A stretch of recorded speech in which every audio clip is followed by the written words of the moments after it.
Welcome back. This time I would like to talk about the riots in Los Angeles. As you know, in recent days, Los Angeles has been at the center of riots and vandalism that although far smaller in terms of damage than the Rodney King riots of 1992, are not less reprehensible. And you have heard me well, reprehensible.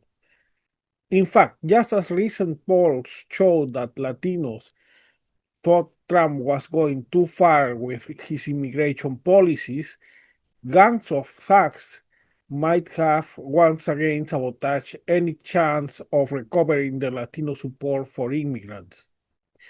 And this support would have been not enough to bring improvements, but it would have been a start to create a narrative that could have a chance, some chance in 2029. Bizarre scenes with vehicles on fire while hoodlums jam with Mexican flags convey the idea that even if such vandalism doesn't tarnish the image of immigrants, it does indeed suggest that California is unable to stop it, to stop these riots, especially when even the Los Angeles police has issued contradictory statements about being overwhelmed and by these riots and then about the situation being under control to finally Karen Bass, Los Angeles mayor, declaring a curfew. All this brings us to the implications that are really worrisome for the native born.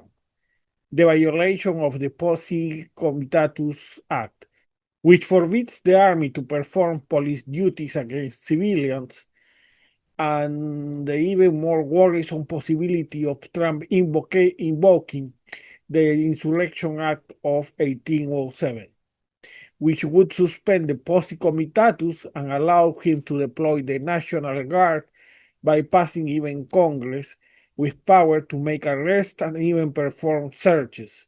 In other words, the stupidity and or selfishness of the rioters would allow him to test once again the limits of the law beyond his usual tactic of overwhelming the courts. If this is the case, even if lawyers succeed in the courts, they would gain a few victories only to be trapped in a new avalanche of challenges to the law and new violations as it happened during Trump's first administration. You must remember that for every victory lawyers had in the court, the Trump administration came up with 3 or 4 new things, and it was pretty much impossible to contain the damage.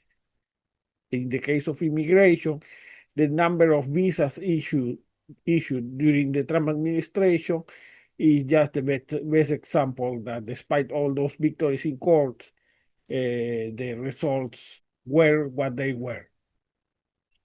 Just to mention one immediate consequence of this mayhem, some protesters who are immigrants have already been deported without obviously time for them to have their day in court.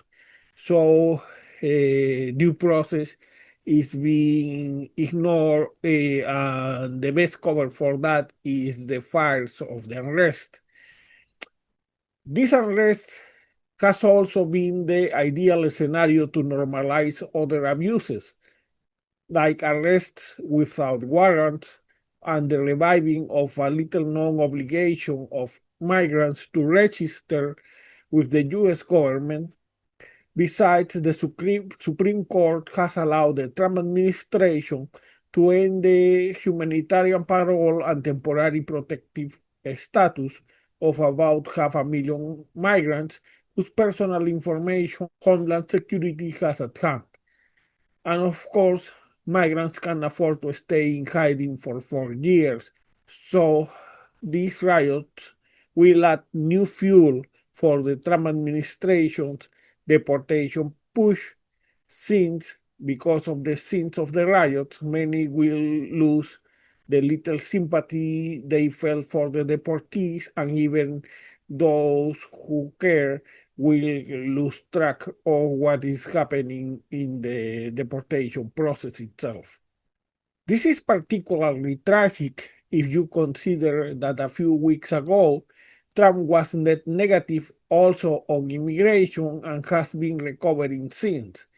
The riots, of course, will help that recovery, especially since Democrats, instead of wrestling this issue from the cool activists who made it toxic, are throwing immigrants under the bus, so giving Trump an unnecessary victory and giving the MAGA base something to defend on the issue that is the most important for them, which the issue that is their main motivator.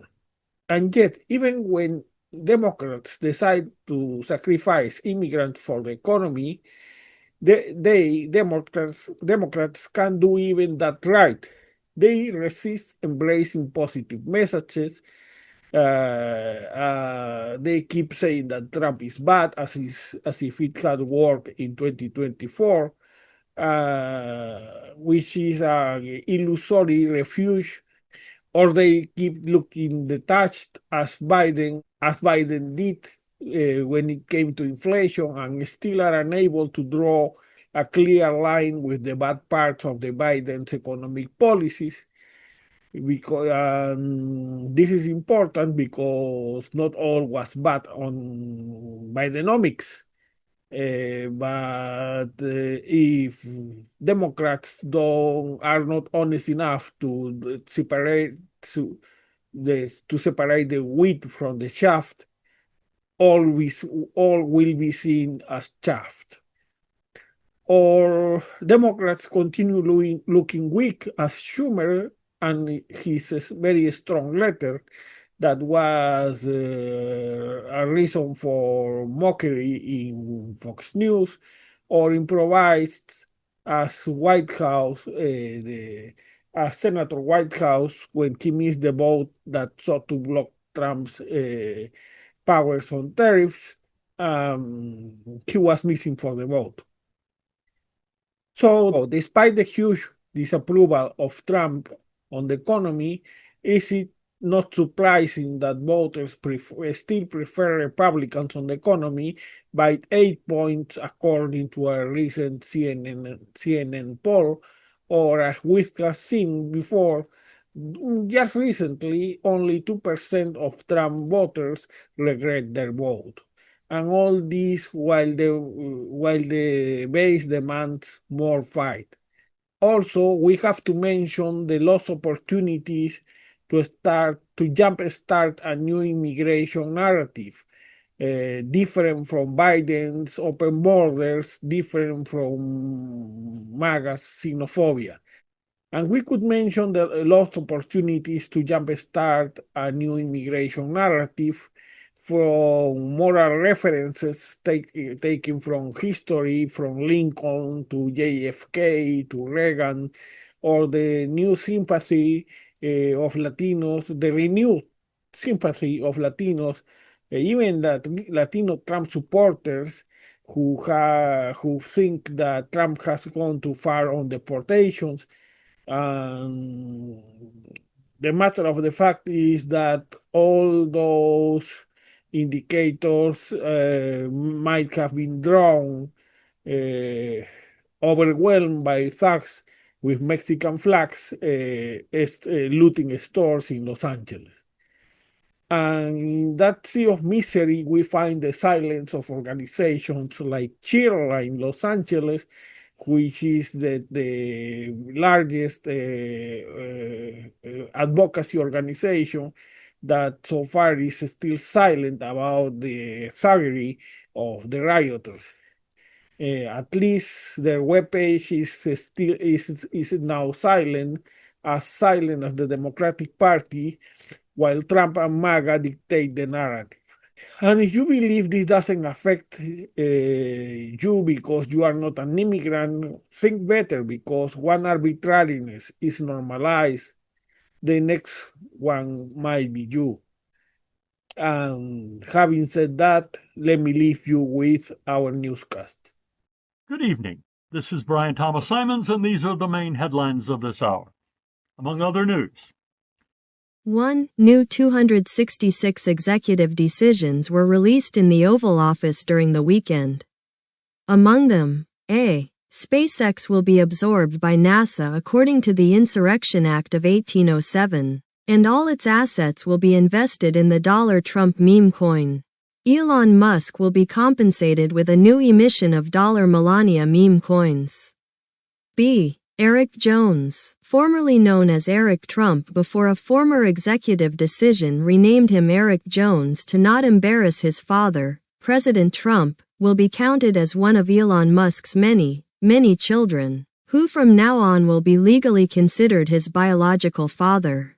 C. Melania Trump will be considered Elon Musk's wife as soon as she turns 56 for all legal effects. But her income for the Melania meme coin will legally belong to President Trump's patrimony. Any dispute resulting from this executive decision will be decided by a 3-member panel elected by President Trump. 2. You essentially destroyed any chance I have. I hate you. I hate you. You have hurt my feelings. Protested DNC Chair Ken Martin, visibly emotional against Vice Chair David Hogg.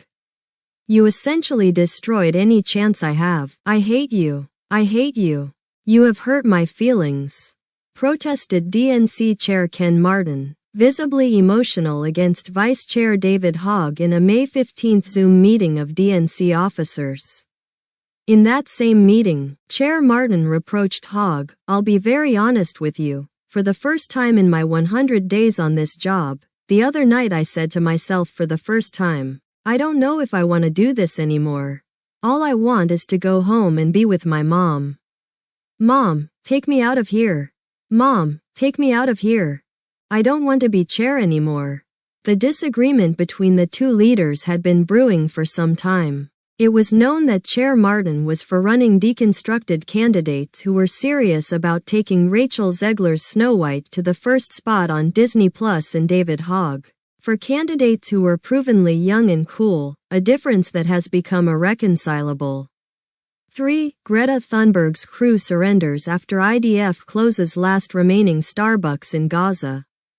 Greta Thunberg's crew, which had been leading a flotilla of ships bringing symbolic aid to Gazans, hopelessly surrendered to the IDF after it was informed that Netanyahu's government had closed the last remaining Starbucks in Gaza, which operated inside the Nasser medical complex.